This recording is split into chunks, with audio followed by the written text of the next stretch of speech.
All right, so we're diving deep today, and you guys have been exploring U.S. politics lately. Mm, Yeah, especially around the 2020 election and Trump's presidency. a lot going on there. Yeah, definitely a time that I think left a lot of people with a sense of, hold on, what just happened? Yeah, for sure. And you've been digging into some sources, and you found this really interesting analysis Oh, yeah? from a show called Fate, which translates to Vast Sky and Wide Sea. Wow. I never heard of that one. Yeah, it's a Chinese show. Interesting. So in this episode, it's from October 4th, 2022. Okay. The commentator, Zhang Shuji, he focuses on Obama's actions. Obama. Yeah, leading up to the 2020 election. Okay. And one of the things he points out is that Obama had all these off-the-record conversations with journalists before leaving office, Interesting. which are only coming to light now because of Freedom of Information Act requests. Right. So that's kind of strange, right? Why the secrecy? What's Zhang getting at here? Well, it seems like Zhang's argument is that these conversations, they kind of reveal a deep connection between the left-leaning media and the Democratic Party. Okay. You know, a connection that they probably felt was threatened by Trump's presidency. Right, right. Basically Yeah. saying that they were concerned about losing their influence Yeah. and they wanted to maintain a certain power structure. So it's all about control. Yeah, about who sets the agenda, yeah. And Zhang even quotes Obama as saying that, things would be restored after 4 years of Trump. Oh, wow. What exactly does Zhang think needed restoring? And how does this tie into the 2020 election? He interprets that restoration as going back to the status quo that existed before Trump came along, Mm-hmm. which, a status quo that was benefiting certain interests, of course. Of course. And Zhang claims that Obama was worried that if Trump got 8 years, that would be enough time to dismantle the entire system. Really? He specifically pointed to anxieties around immigration and energy policies Interesting. as examples. Now, on immigration, Trump was really pushing for stricter controls, right? The border wall, the Remain in Mexico policy. Yeah, those were really big flashpoints. Absolutely. A lot of controversy. Yeah. A lot of pushback. And then you had the energy policy, where Right. Trump really prioritized, domestic oil and gas production. Which actually led to those low gas prices at the time. Right, exactly. Remember that? Yeah, yeah. So Zhang sees all of these policies as direct threats to that established order. Okay. The very things that Obama supposedly wanted to restore. So is he implying that the 2020 election itself was part of this restoration plan? Well, that's where it gets really interesting. He suggests that the Democrats, they thought that just getting Trump out of office would be enough. Okay. But he says that they really underestimated his staying power, Mhm. and the rise of all those pro-Trump figures in the Republican Party. Right. They didn't really account for that. And, remember that whole insurance policy phrase that came up during the Trump-Russia investigation Oh, yeah. between Peter Strzok and Lisa Page? Right. The FBI officials. Right. Zhang connects that directly back to Obama's plan, like suggesting it was a preemptive measure to kind of undermine Trump's presidency. Wow.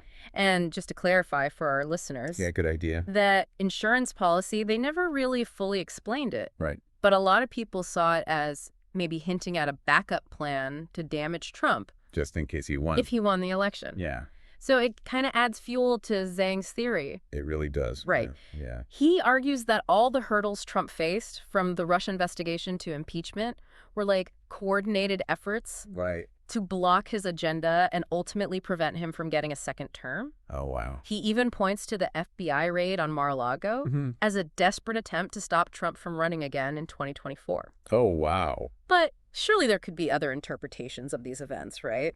Oh, absolutely.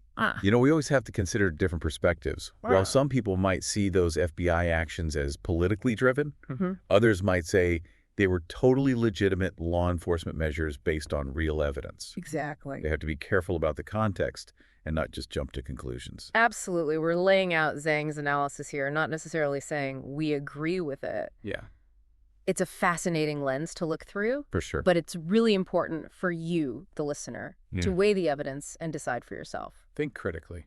Yeah. What do you make of this connection between Obama's conversations and the insurance policy and all the hurdles that Trump faced? Does it raise any red flags for you?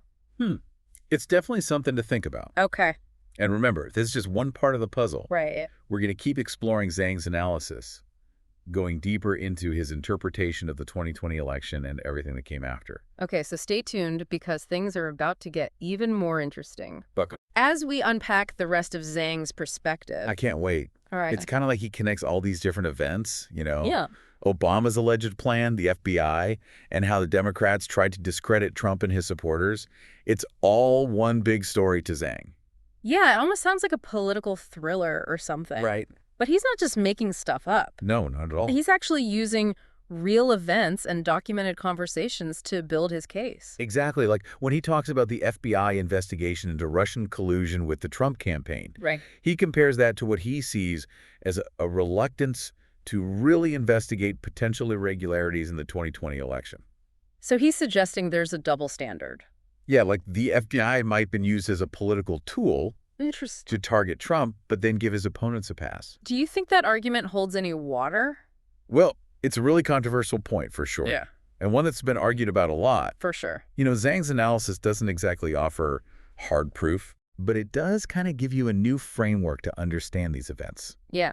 And it's important to remember, we're hearing this from a Chinese commentator, Right. someone looking at American politics from the outside. And that outsider perspective is valuable, I think, Oh, absolutely. because it lets us step outside of our own biases and preconceived notions. Exactly. It really highlights how these American political struggles have global implications. What happens in the U.S. doesn't just stay here. Right. It affects the whole world. Yeah. Other countries are paying attention, trying to figure out what it all means for them. And Zhang seems particularly concerned about Trump's continued influence, Yeah, he really does. especially on the Republican Party. Definitely. He points to the success of all those pro-Trump candidates in the 2022 midterms as evidence. Yeah, it's like a movement that's not going away. Exactly. And Zhang thinks the Democrats made a big mistake, What was that? thinking they could just get rid of Trump, Yeah. everything would go back to how it was. Mm. He thinks they underestimated just how many people support him. Right. And how strongly. Exactly. And how much his message resonated, Yeah. which he thinks is why there are all these ongoing efforts to discredit him, Okay. to keep him from getting back into power. So that brings us to the present day with the FBI raid on Mar-a-Lago and all the investigations that are still going on. Right. Zhang sees all of this as basically desperate attempts to keep him out of the 2024 race. It's like he's painting this picture of a political system that's about to explode Wow. with the future of American democracy hanging in the balance. It's intense. It is. Now, you may not agree with how alarming he makes it sound, Right. but you can't deny that American politics have become way more polarized and unpredictable in the past few years, Absolutely. even coming from a Chinese perspective. Zhang's analysis gives us a unique way to look at these divisions and the underlying forces that are at work. So where do we go from here? How do we even begin to make sense of all these conflicting stories? Well, I think the key is critical thinking. Right. We need to look at things from different angles, really weigh the evidence, For sure. and not let ourselves get caught up in all the partisan rhetoric. Absolutely. It's all about asking the hard questions, challenging what we think we know, and being open to the possibility that we might not have all the answers. And that's where you come in, dear listener. Yeah. As we dig deeper into Zhang's analysis, It's a deep dive. I want you to think critically too. Absolutely. Question everything and draw your own conclusions. That's the important part. Remember, this is just one piece of a much larger puzzle. Always more to learn.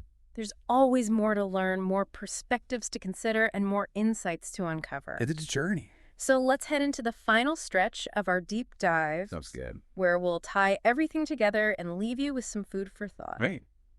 Stay with us. There's still so much more to discover. It's really interesting to think about how all of this looks from outside the U.S. Zhang's analysis, coming from a Chinese commentator, really shows how much American politics affects the whole world. It makes you wonder, right? Yeah. Like, are other countries watching our political drama and taking notes? Right, and trying to figure out how it'll change things for them. Exactly. It seems like Zhang thinks that if Trump wins in 2024, it'd be a huge blow to the Democrats and their allies. The media, the intelligence agencies, all of that, Yeah, he sees it as a turning point, potentially. not just for America. Right, for the whole world. And to him, it's not really about Trump as a person, but more about what he represents. Yeah, that challenge to the status quo. That disruption. The thing that the people in power are so scared of. It's like that classic story, right? The people who benefit from the system versus the people who feel left out. And based on Zhang's analysis, it doesn't sound like that fight is over. No.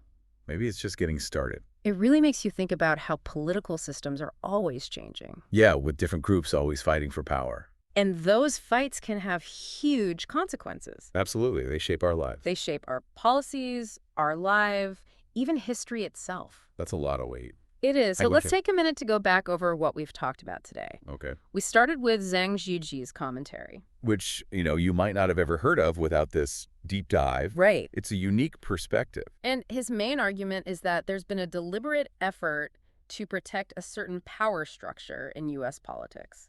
A power structure that felt really threatened by Trump. And the fact that this analysis is coming from a Chinese commentator, that adds a whole other layer. Because it shows us how the rest of the world is watching and interpreting these American political battles. We've also talked about how Zhang connects all these seemingly separate events. Obama's secret conversations, the FBI's actions, the Democrats trying to discredit Trump. He ties it all together. Into a story about power and control. And the lengths people will go to keep that power. It's a complicated story for sure. Yeah, and one that probably leaves us with more questions than answers. But I think that's the whole point of exploration. To learn something new. To challenge ourselves and try to understand the world better. And now it's your turn, dear listener. What do you think of all this? How does Zhang's analysis fit in with what you already know? What do you think he might be missing? What other questions does this make you ask? Maybe this deep dive has made you question some things. Or maybe it's confirmed some of your suspicions. But the important thing is to keep that curiosity alive. Keep questioning and keep searching for deeper understanding. We've only scratched the surface here. There's always more to learn. More perspectives to explore, more insights to uncover. So keep digging, keep questioning, and keep diving deep. Until next time. We'll see you then.